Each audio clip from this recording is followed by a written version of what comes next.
Assalamualaikum warahmatullahi wabarakatuh.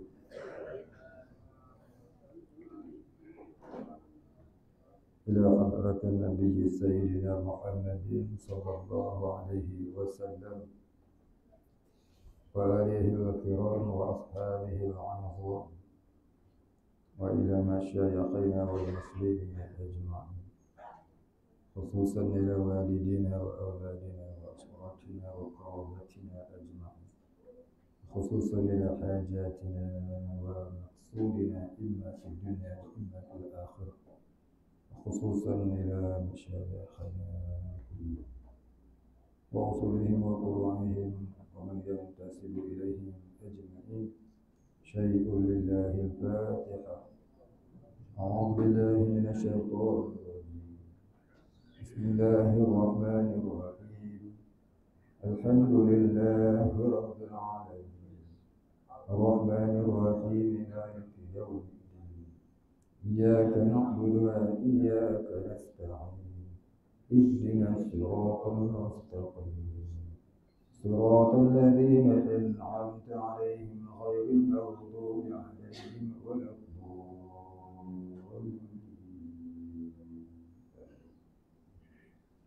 الحمد لله رب العالمين والصلاة والسلام على أشرف الأنبياء والمرسلين وعلى آله وصحبه أجمعين. رب اشرح لي صدري ويسر لي أمري واحلل عقدة من لساني يفقهوا قولي ولا علم لنا إلا ما علمتنا إنك أنت العليم الحكيم. رضينا بالله ربا وبالإسلام دينا وبمحمد نبيا ورسولا. اللهم اجعلنا من التوابين واجعلنا من المستغفرين واجعلنا من المتطهرين واجعلنا من الموحدين واجعلنا من المهتدين واجعلنا من المخلصين له الدين واجعلنا من العارفين واجعلنا من عبادك الصالحين واجعلنا من المتقين. اللهم أحينا بحياة العلماء وأمتنا بموت الشهداء. اللهم نجنا من القوم الظالمين ونجنا يا الله من القوم الظالمين. اللهم نجنا من القوم الظالمين. آمين يا رب العالمين. Alhamdulillahi Rabbil Alamin. Kita sambung ke surat 17. Qala musannif, dan kedua ilmu yang diambil manfaat dengan dia. Dan ketiga anak yang beriman yang mendoa baginya. Baik, ini hadis sambungan yang kita baca minggu yang lalu, yang berarti apabila mati anak Adam, yakni manusia itu, putus oleh amalnya melainkan 3 perkara. Maknanya bekal kita mati nanti 3 perkara. Yang pertamanya sedekah jariah. Jadi sedekah jariah ni iaitu sedekah yang berkekalan, yang mana selagi ada sedekah itu dimanfaatkan orang di atas muka bumi. Kalau kita mati, maka pahalanya berterusan, yang menggugurkan dosa lagi menggugurkan azab, ya, menjauhkan kita daripada azab. Jadi sedekah jariah ni kita semua dah tahu. Yang kedua ni ilmu yang diambil manfaat dengan dia. Ilmu termasuk ilmu yang diambil manfaat dengan dia. Walaupun kita mengajar ilmu berkaitan dengan dunia yang boleh memberi manfaat kepada jalan akhirat. Contoh, kita mengajar orang buat kuih. Buang kuih apa? Kuih cokodok pun kan pun. Cokodok bulala. Jadi kawan ni pun buatlah, cari pisang mana-mana murah tu kan, buatlah cokodok. Negara tepi jalan. Hasil daripada dia menegak tu,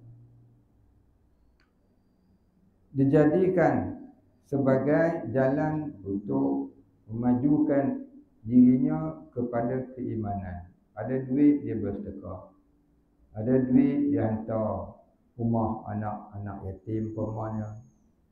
Jadi maknanya hasil dia bagi ilmu kepada orang tu manfaatkan ilmu tu jadi sumber rezeki dunia. Rezeki tu pula jadi jalan akhirat. Maka dia dapat pahalanya. Itu termasuk ilmu yang memberi manfaat. Tapi setinggi-tinggi ilmu yang memberi manfaat ialah ilmu mengenal Allah. Ilmu untuk mengenal Allah itulah ilmu yang paling manfaat. Karena sabda Nabi SAW, Inna Allah lam yafrid syai'an afdalu minat tauhid. Kata Nabi, sesungguhnya Allah Subhanahu Wa Taala tidak memfardukan sesuatu yang lebih utama melainkan mengesakan Allah. Yani ilmu supaya orang jadi mentauhidkan Allah. Maka itulah ilmu yang paling tinggi. Ilmu yang dibawa oleh rasul-rasul sejak zaman Nabi Adam sampai zaman Nabi kita Muhammad SAW, iaitu ilmu mentauhidkan Allah. Kata ulama, awwaluddin ma'rifatullah. Awal-awal dikehendaki dengan agama itu ialah mengenal Allah. Mentauhidkan Allah iaitulah mengenal Allah. Ya, mengenal Allah, mentauhidkan Allah itu serupalah. Jadi kalau ilmu mengenal Allah itu kita sampaikan kepada manusia, tiba-tiba kita mati, selagi ada orang yang berpegang teguh dengan ilmu itu, maka bertambah-tambahlah pahala kita dalam negeri akhirat. Apa ilmu tauhid tadi? Iaitu ilmu supaya orang jangan jadi syirik dengan Allah. Supaya orang jangan mengkufuri akan Allah Ta'ala. Jangan menyekutukan Allah. Jangan menyamakan Allah dengan sesuatu. Syirik-syirik ni iaitu menyekutukan Allah. Maksudnya menyamakan Allah dengan sesuatu. Jangan sampai orang beriktikad Allah duduk di atas aras. Allah pun ada tangan. Allah pun ada kaki. Kaki Allah di atas kursi. Itu namanya ilmu yang menyesatkan manusia, yang boleh membawa kepada syirik. Jadi ilmu itu bukan nak jadi manfaat. Ilmu itu nak merosakkan akidah manusia. Jadi kita tunjukkan kepada orang, jangan belajar ilmu yang macam tu. Dia ilmu yang benar, ilmu yang dibawa oleh Imam Abul Hasan Al-Ash'ari dan Imam Abdul Mansur Al-Maturidi. Ini tauhid Ahlussunnah wal Jamaah. Ada orang tanya, mana mari pula Abu Hasan Syari ni? Bukan Nabi Muhammad ke yang bawa Islam, bawa tauhid, bawa akidah? Imam Abu Hasan Syari tu dia cuma pelapor. Dia cuma pelapor apa yang dibawa oleh Rasulullah. Dan hadis Nabi menyebutkan tentang Imam Abu Hasan Syari terdapat dalam hadis sahih. Satu ketika Nabi SAW bersabda kepada beberapa orang sahabat. Kata setengah riwayat, banyak sahabat pada hari itu. Nabi kata, suatu zaman kelak, umatku akan diselamatkan oleh keturunan sahabatku ini. Maka Nabi tunjukkan sahabat itu ialah Abu Musa Al-Ash'ari. Siapa Abu Musa Al-Ash'ari? Iaitu gubernur Iraq pada zaman itu. Nabi lantik dia jadi gubernur di negeri Iraq. Al-Ash'ari itu ialah keturunan yang terbang bangsa dia. Macam kita lah orang Melayu kan. Ada Melayu Jawa, ada Melayu Minang, ada Melayu Patani, ada Melayu Bugis. Jadi kalau orang Minang dia sebut Syekh Idlan Al-Minangkabawi. Itu orang Minang lah, Melayu Minang. Dia Abu Musa Al-Ash'ari ni golongan dia keturunan Al-Ash'ar, iaitu dibangsakan Al-Ash'ari. Dia daripada Arab Ash'ari. Sampailah keturunan yang ke-9 tahun 264 lahirlah seorang manusia yang dari keturunannya yang bernama Ali bin Ismail Abul Hasan Al-Ash'ari. Lahir tahun 264, wafat tahun 320. Bukan. Lahir tahun 260 Hijrah, wafat tahun 324 Hijrah. Itulah dia. Namanya Ali bin Ismail bin Ishaq bin Salim Abul Hasan Al-Ash'ari. Turunan yang ke-9 dari sahabat Nabi tadi. Maka itulah yang kita berpegang dengannya sebab ada hadis sahihnya. Jadi bukanlah kita ikut Abu Hasan Syari itu dia yang mempelopori ilmu itu tidak. Dia hanya pelapor yang menyampaikan sahaja. Bukan dia yang buat ilmu itu tidak. Ilmu itu semua dari Allah Subhanahu Wa Taala, bukan dia reka sendiri, bukan. Baik, habis. Jadi tentang ilmu yang diambil manfaat ini, ilmu yang paling mulia adalah ilmu tauhid. Mana mari ilmu tasawuf pula? Kata kita ni wajib belajar ilmu tauhid, tasawuf, fiqh. Sebenarnya tuan-tuan dirahmati Allah, semua ilmu berada dalam ilmu tasawuf. Ilmu tasawuf tu ibaratnya gedung ilmu. Maka daripadanya keluarlah berbagai-bagai jenis ilmu. Semua ilmu asalnya daripada ilmu tasawuf, iaitu ilmu orang yang sebenar-benar mengenal Allah. Kita belajar ilmu tauhid ni ilmu teori untuk mengenal Allah. Bila sudah orang tu kenal Allah, namalah dia bertasawuf, lagi bertauhid. Maka tak kala tu digelarkan orang itu al-muwahhid. Al-muwahhid, orang yang benar-benar mentauhidkan Allah. Tauhid dan tasawuf ni dia kena seiring, sejalan. Belajar tauhid, kemudian tasawuf menyusuli. Dia tak boleh belajar tauhid saja tak ada tasawuf. Tak boleh belajar tasawuf saja tak ada tauhid. Dia kena dua-dua tu seiring, sejalan. Barulah comel fiqh ni. Barulah molek fiqh dah, cantik fiqhnya. Kalau belajar fiqh saja, itu yang suka bergaduh dengan orang.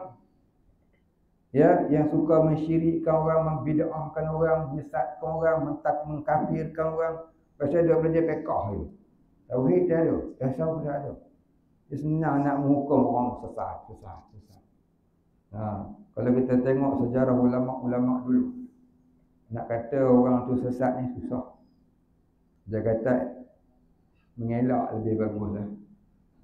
Dia tak kata apa, jangan pergi sana, sesat tu. Dia tak kata. Dan siapa? Jaga lidah. Jadi kita menghukum orang, kita bukan ahli majlis fatwa. Bukan. Kita bukannya mufti. Mufti pun tak menghukum orang. Mufti pun dia akan ada majlis syura ulama yang dinamakan ahli majlis fatwa negeri. Muzakarah tu nak letak kawan ni apa hukumnya, ajaran ni sesat ke tidak. Bukan tu mufti hukum orang ni syirik, orang ni ustaz ni kafir. Tak. Jadi kita senang-senang nak menghukum kawan tu. Tak ikut kita bid'ah. Tak ikut kita ada kafir. Tak ikut kita ada halal darah. Itu ajaran Wahabi. Jadi kita ahli sunnah jangan belajar ilmu dulu. Jadi Wahabi ni tuan-tuan yang dirahmati Allah, kalau kita sudah terbelajar ilmu dia, nak keluar tu susah. Nak keluar tu cukup susah. Dan masuk lubang biawak dia tu. Nak keluar tu sukar. Pasal dia tidak ada ilmu tasawuf. Dia ilmu keras kepala. Dia berani ke belakang. Bila kita ajak berbincang, dia kan berani. Ke belakang dia berani. Bila kita ajak dia, jom kita muzakarah, tak berani dia. Pasal dia tak ada point sebenarnya. Dia poin dia cuma nak keras kepala dia. Orang buat keluar pistol dia selendar. Terus selendar saya. Saya dia keras kepala balik. Ibarat dia begitulah puan ni. Negeri 9 pun ada. Paling bahaya Wahabi ni dia ada taqiyah, dia boleh berlakon. Depan kita dia macam ahli sunnah. Dalam seluruh dia bawa kata Ibn Taymiyah, kata Muhammad bin Abdul Wahab. Sagi dia pakai Imam Syafi'i balik. Sagi dia sebut Imam Hanafi balik. Sagi dia sebut Imam Hanbali balik. Lepas tu Ibn Taymiyah tak boleh nak tinggal. Lah tu. Tu cara kita nak kenal dia. Baik Dan ketiga anak yang beriman ini anak yang soleh yang mendoakan baginya. Anak dah terlepas dah bagi cucu pula. Minta seorang cucu daripada anak tu, biarlah ayah. Entah ada sekolah pondok ke. Dia jadi ulama kata. Yang ni semua pakai jadi kontraktor belakang lah. Tak apalah tu. Dia seorang jadi ulama. Kalau kita ada adik-beradik 10 orang. Yang lain semua tu dah jadi kaya-kaya mereka dah. Dialah seorang tu jadi imam. Jadi ustaz. Tolong tegur adik-beradik. Kalau semua tak boleh nak ditanya, nak tanya siapa? Bukan? Seorang jadilah macam apa nama ni? buah kelapa tu kan. Dia ada sebiji yang masak dulu. Dia bukan masak serentak. Walaupun nampak macam serentak, mesti dah yang terlebih dulu masaknya. Itulah ketua dia. Dia pimpin adik-beradik dia hak lain. Jadilah seorang pun kan. Pasal apa? Yang seorang ni nanti yang akan memberi syafaah di negeri akhirat pada adik-beradik yang lain, termasuk kita mak ayah dia. InsyaAllah. Jadi balik kita bincang tengok. Anak kita ni ada 15 orang mahu. Agak-agak kalau kita mati, siapa dah doa kita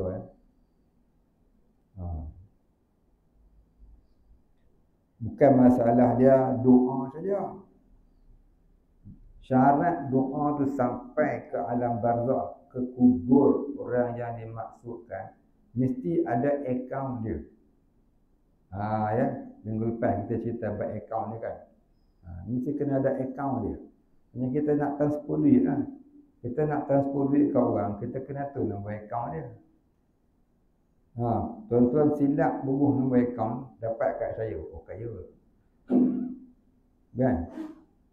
Silap nombor akaun. Tidak pun tak dapat terus. Nombor akaun yang anda tulis, tak tulis. Not available. Tak boleh pakai. Itulah ibarat dia bukan. Jadi apa nombor akaun dia?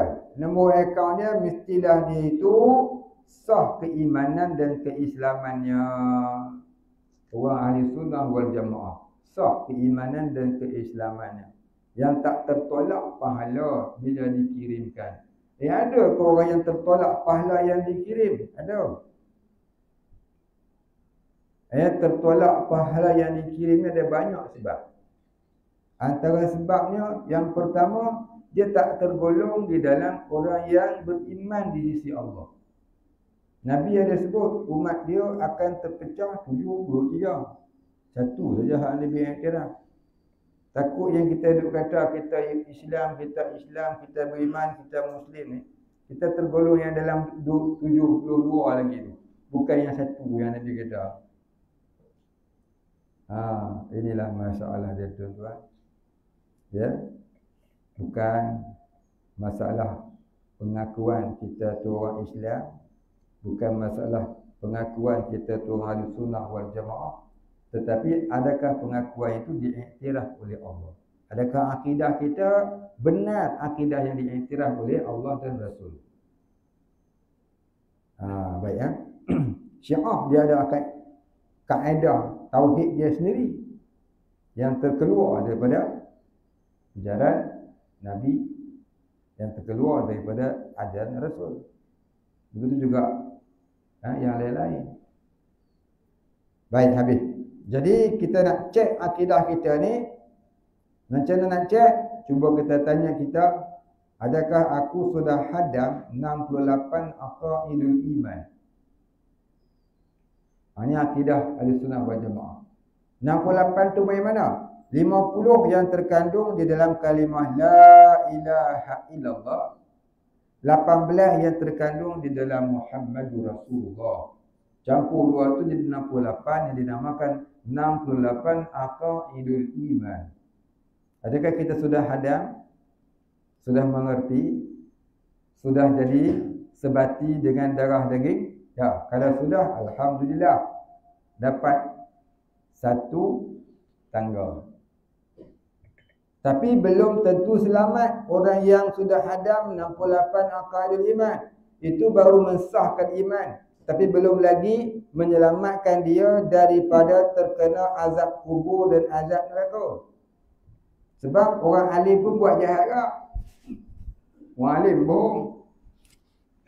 Ulama menipu.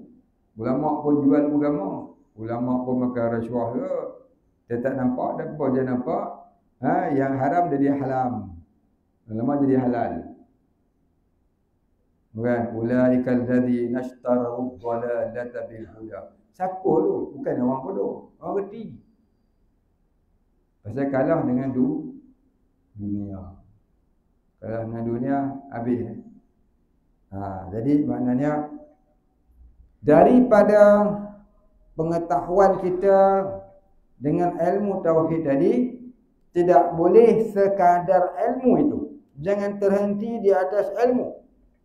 Kita hendaklah meneruskan perjalanan dengan terjunkan diri kita ke bidang sufi. Kita mesti menghidupkan diri kita dengan tasawuf. Bukan belajar tasawuf. Belajar itu pun ilmu juga. Kena terjun menjadi orang-orang yang menuruti sunnah Nabi. Dengan bimbingan guru yang sudah sampai kepada Allah. Guru yang sudah mengenal Allah. Barulah bermula perjalanan kita pada langkah yang pertama selepas daripada menuntut ilmu. Sehingga timbul dalam hati akan idrak. Apa dia idrak?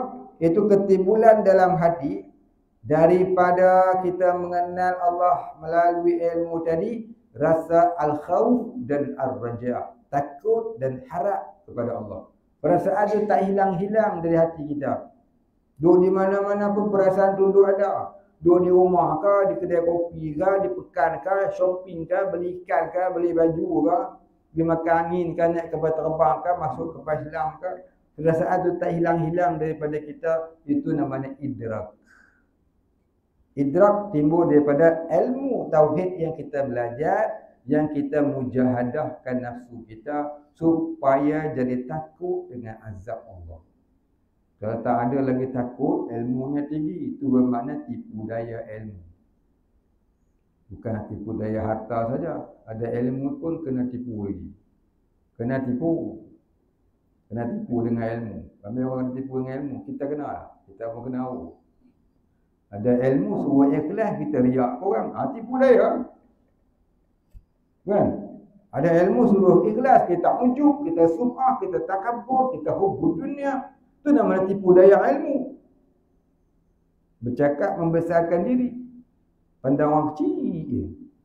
Itu tipu daya ilmu. Kita sudah beramal, kita rasa kita sudah soleh dah. Rasa kita dah soleh dah tu, itu namanya ujub, tipu daya beramal. Gharar nama dia, ahlul gharar. Jadi tuan-tuan, kita nak sampai kepada darjah mukhlisin ala huddin itu, orang yang arif billah ni. Banyak liku-liku yang kita kena terjun. Yang pertama tadi ilmu, yang keduanya idrak. Dari idrak itu jika Allah Ta'ala kehendaki, jadilah kita masuk darjah orang ketiga, zauq. Itu orang yang asyik dengan Allah. Lepas zauq itu baru timbul yang fana, orang mabuk dengan Allah. Lepas mabuk itulah majzub, orang yang kekal hatinya dengan Allah wala di mana ia berada. Bukan al-khawf wal raja' lagi. Al-khawf wal raja' itu baru peringkat permulaan. Tapi peringkat muntahanya majzub. Ya. Apa itu majzub? Tu yang hadis Nabi kita baca kat sekolah. Kita berapa? Kita 3 atau kita 4. Ini bukan, kita 2. Anta'budallaha ka'annaka tara. Engkau beribadah seumpama engkau memandang Allah. Bukan pandang dengan kepala, perasaan di mata hati. Apa yang kau pandang, rasa hati ingat Allah. Itu namanya musyahadah. Anta'budallaha ka'annaka tara. Itulah hakikat tauhid. Ilmu hanya teori untuk timbul jadi hakikat. Tak ada ilmu, tak akan sampai juga ke sana. Nak tak nak, kena ilmu dulu. Itulah akaun yang paling besarnya. Ada orang beramal satu amalan 10 pahalanya. Pasal apa? Iman dia rendah. Iman dia cuma ilmu. Tapi kalau iman yang sampai hakikat tadi, sampai musyahadah, satu amalan dia beramal, kadang-kadang sehingga 800 pahalanya. Sampai beribu-ribu pahalanya. Bergantung kepada ma'rifahnya kepada Allah. Dia amal sikit lah, tapi pahala dia banyak. Kan? Pasal makam dia tinggi. Contohnya Toki besar kan, pengarah urusan. Dia kita tengok ya, income dia sebulan 1 juta. Yang kuri ni jenuh, cangkui sana, cangkui sini, berpeluh, menyurit. Ya? Sebulan 23,000. Terus masuk OT. Dia 1 juta sebulan. Dia kita tengok ya. Sebab apa? Darjah dia dah tinggi. Darjah apa? Pengarah. Bisnes tu milik dia. Begitulah orang yang ada milik. Apa dia? Empire ketakwaan. Empire ma'rifatullah. Jadi di situlah ya bergantungnya pahala-pahala yang masuk berpandukan darjah keimanan. Itulah dia account. Account seseorang itu dapat pahala ataupun tidak. Kadang-kadang tidurnya pun berpahala. Kita solat pun boleh tentu dapat pahala. Sebab apa? Dalam solat ada riya, ada takabur, ada ujub, ada sum'ah, ada malas dan sebagainya. Baik. Ya ada kau macam tu dalam Quran. Ada sebut. Ada tuan-tuan. Tuan balik buka surah Ali Imran ayat 190 dan ayat 191. Di mana Allah telah menyebutkan orang yang sentiasa ingat Allah dalam duduk, dalam berdiri, dalam berjalan dan di dalam tidur. Allah bagikan gelaran mereka ini ulul albab, yang ampunya mata hati. Mata hati sentiasa ingat Allah. Itulah dia waliullah, kekasih Allah. Baik. Berkata Ibnu Hajar rahimahullahu ta'ala. Ibnu Hajar ni ada 4 orang yang terkenal. Di antaranya Ibnu Hajar Al-Asqalani, Ibnu Hajar Al-Haytami. Itu 2 orang yang paling terkenal lah. Ada 4 orang semua. Apa kata Ibnu Hajar? Mudah-mudahan ini Ibnu Hajar Al-Asqalani. Mudah-mudahan. Ditulis baginya seumpama segala amal yang baik yang mengerjakan dia oleh anaknya. Anak dia buat ibadat, dia dapat pahala. Anak dia buat ibadat, dia dapat pahala. Itu untung orang ada anak yang soleh. Tapi bila anak dia sudah meninggal, pahala tu dah tak sampai. Sebab apa? Anak dia dah meninggal. Anak dia bawa pahala amal dia. Dulu kita pun tumpang pahala anak. Kan anak dia dah meninggal, pahalanya pun dah tak sampai. Ada diceritakan dalam kitab Kashful Ghadiyah, kalau tak salah ingatan saya. Satu ketika, satu orang yang duduk di alam kubur ni menunggu-nunggu makanan. Dia setiap hari akan sampai makanan kepada dia beberapa waktu di dalam sehari. Tiba-tiba hari itu tak sampai. Tunggu-tunggu tak sampai. Tunggu-tunggu tak sampai. Maka dia tanya kepada malaikat, Dia kata, kenapa hari ni tak ada ration kot dah? Tidak ada. Dia kata, wahai ahli dia, anak kamu yang hari-hari mengirimkan kepada kamu pahala, hari ini dia sudah meninggal. Dia pun sudah kembali ke alam barzakh. Maka tiadalah lagi hantarannya. Maka bersedihlah orang tua tu. Rupanya ada anak yang soleh pun tak lama juga. Ada anak yang soleh pun tak lama juga. Dia habis lagi dah. Habis tu nak buat apa nak? Kita tu sendiri kena mensolehkan diri kita. Sebab anak yang soleh tadi, walaupun dia meninggal, dia tidak ada anak yang soleh, tapi dia tu soleh, dia selamat. Dia mampu amal solehnya. Jadi jangan harap kepada anak yang soleh semata-mata. Kita tu sendiri kena mensolehkan diri kita. Baik, habis. Tiada segala amalnya yang jahat intaha. Baik, habis. Apa dia intaha? Iaitu diambil dari kata Ibnu Hajar rahimahullah ta'ala. Atau kita maksud intaha tu, demikianlah kata Ibnu Hajar. Itulah maksud intaha. Ya. Demikianlah menjadikan Allah Ta'ala bagi engkau akan farj. Kerana kegunaan dunia, iaitu bersedap-sedap dengan jima dan bersuka-sukaan dengan sekalian anak yang dapat dengan jima itu. Bermula mereka itu sebesar-besar segala perhiasan dunia. Keluarga kita itulah sebesar-besar perhiasan dunia. Kalau keluarga kita kelam kabut, neraka dunia. Seorang penyanyi, seorang penyangak, seorang perompak, seorang lagi duri. Hello, 4 dalam 1. Senang dah adik. Hari ni tengok anak nombor 1 masuk dalam. Minggu depan anak nombor 2 pula. Tahun depan anak halaman dah lepas. Keluar masuk. Sono. Tanya tengok sono. Tak sakit kepala. Jadi anak-anak tadi, kalau dia tak mensyurgakan kita, dia menerakakan kita. Itu perintah Allah dalam Quran, qu anfusakum wa ahlikum nar. Peliharalah dirimu dan keluargamu dari api neraka. Bila sudah terpelihara, maka jadilah syurga dunia yang kecil. Syurga dunia yang kecil itu ialah rumah tangga yang beriman, yang bertakwa kepada Allah. Syurga dunia yang besar apa dia? Ma'rifatullah.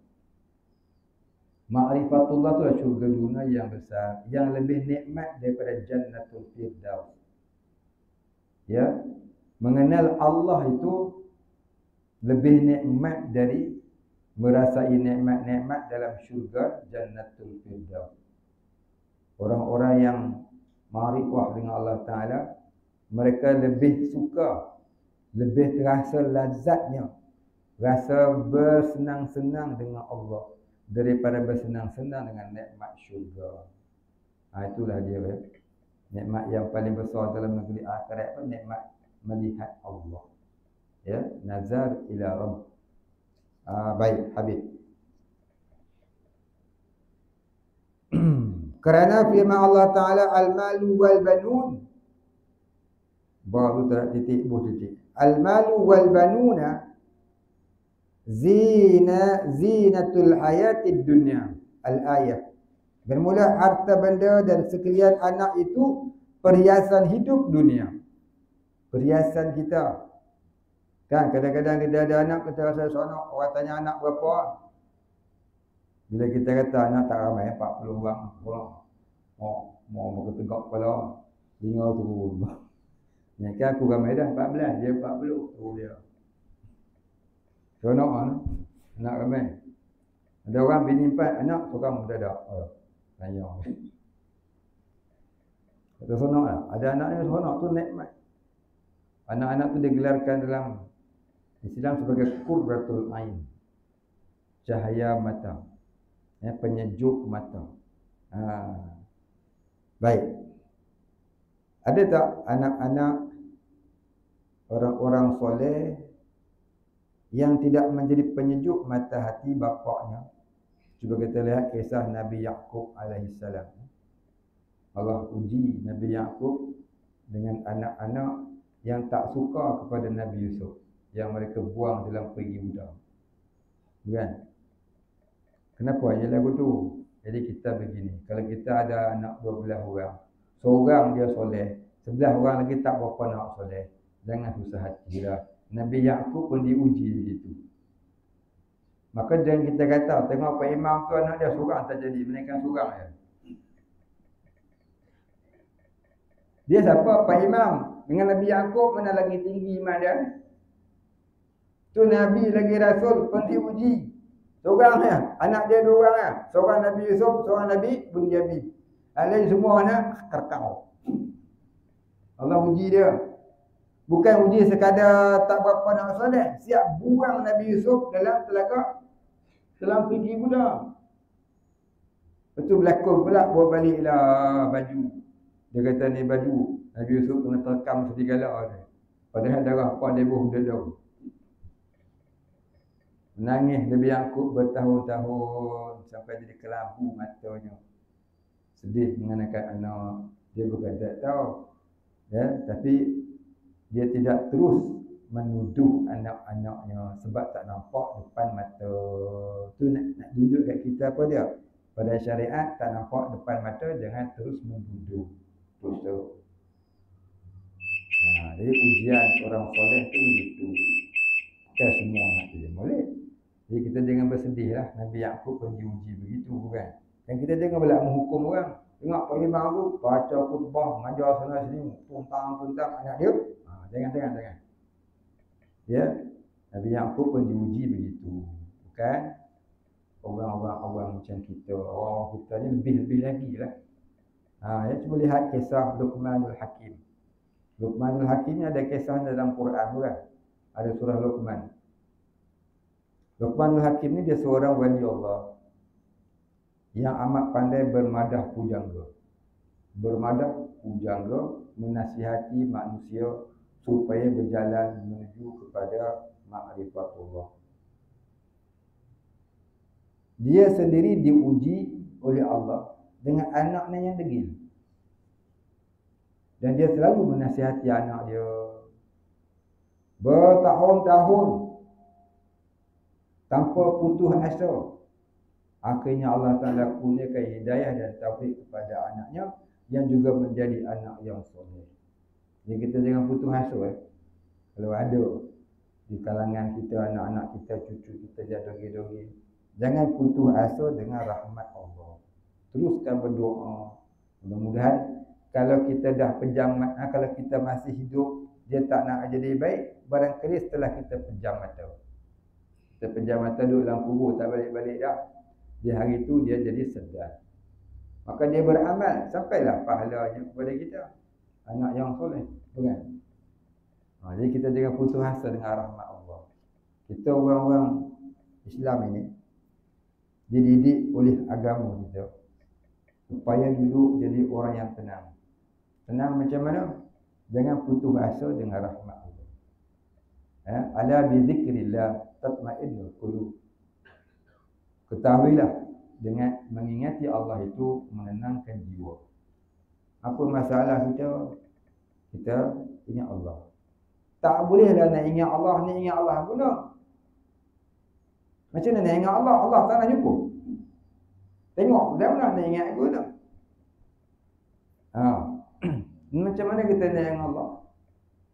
Ingat Allah yang paling utama dengan selalu kita membaca kitab-kitab tauhid. Pergi tak berhenti nak baca tak faham dah ustaz, pergilah ngaji tauhid. Tu yang paling utama. Paling utama hendaklah kita mengingati Allah dengan mempelajari tauhid. Kalau kita dah belajar, dah faham, mengulang-ulang kitab itu supaya jadi darah daging kita. Itu yang pertama. Yang kedua, dengan kita beristighfar, mohon ampun dan maaf daripada Allah atas segala kesalahan kita. Kita kena ingat dosa-dosa kita dengan senang, dengan terus letakkan salah ke orang. Kita banyakkan dulu fikir salah kita pun banyak. Barangkali Allah nak tambahkan pahala dengan taubat. 2. Yang ketiga, berselawat ke atas Nabi. Innallaha wa malaikatahu yusalluna 'alan nabi. Ya ayyuhalladzina amanu sallu 'alaihi wa sallimu taslima. Dah tak payah dah itu semua orang tahu.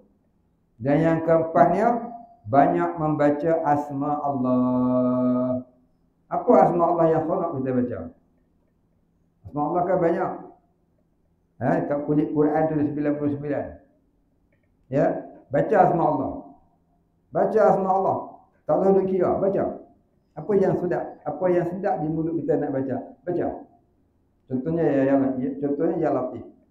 Ya Latifu ya Latif, ya Latifu ya Latif, ya Latifu ya Latif, ya Latifu ya Latif, ya Latifu ya Latif, ya Latif ya Latif. Baca dengan duk kira, hilangkan segala fikir kepada masalah yang sedang kita hadapi. Baca, jangan ingat apa-apa, baca. Nanti kita akan rasa kesedapan nikmat menyebut nama Allah. Ala bi zikrillah tatma'innul qulub. Ya. Baca.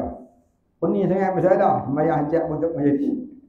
Lagi kau sembahyang hajat lagi serabut pada masalah. Baca asma Allah.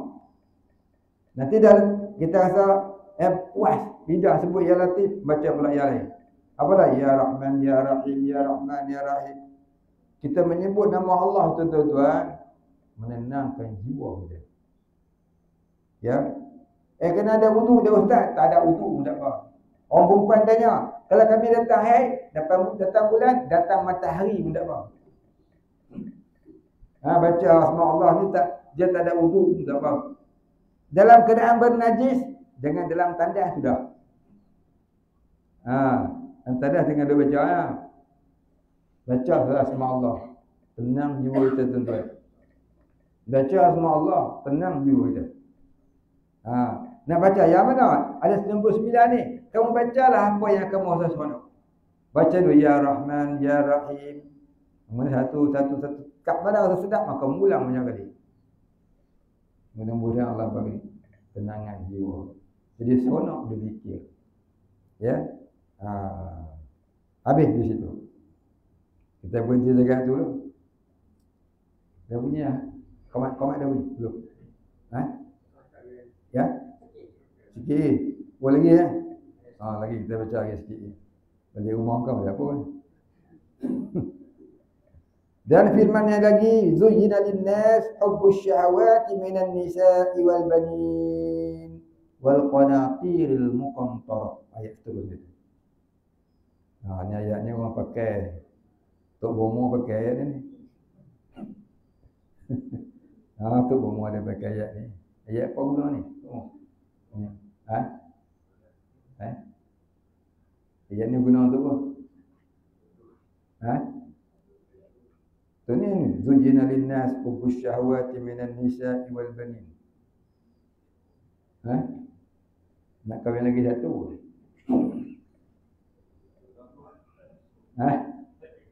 Tak dengar lagi. Ya Quran tu kan, surah Ali Imran.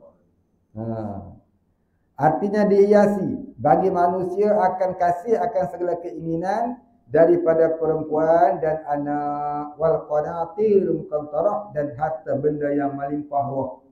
Tak ada di situ. Dia tak ada di situ sampai wal banin.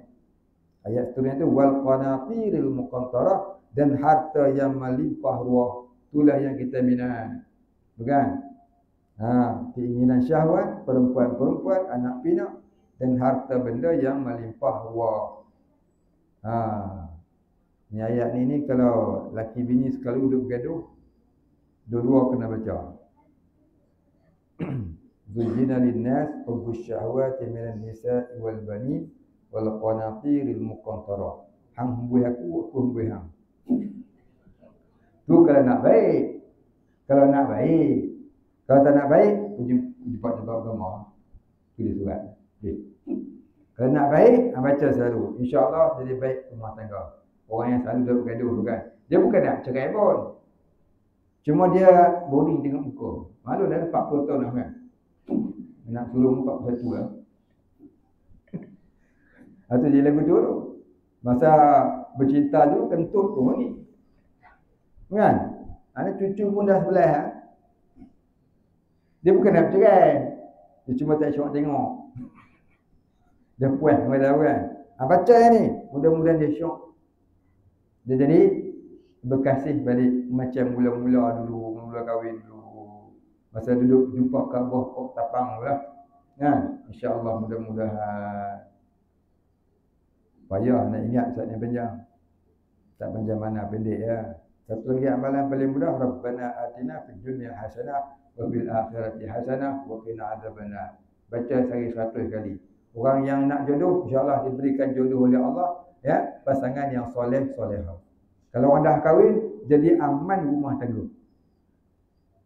Ya, mudah. Rabbana atina fid dunya hasanah. Sampai habis. Baca sehari 100 kali. Kadang-kadang anak memang adu kita. Tak boleh kenal lah dengan dia ni. Mak duluan cinta sangat. Suruh dia amal tu. Suruh dia amal tu mudah-mudahan. Ya. Dia jadi aman rumah tangga. Baik, habis. Mana lagi ni? Bermula mensyukurkan ini, anggota memelihara daripada yang diharamkan.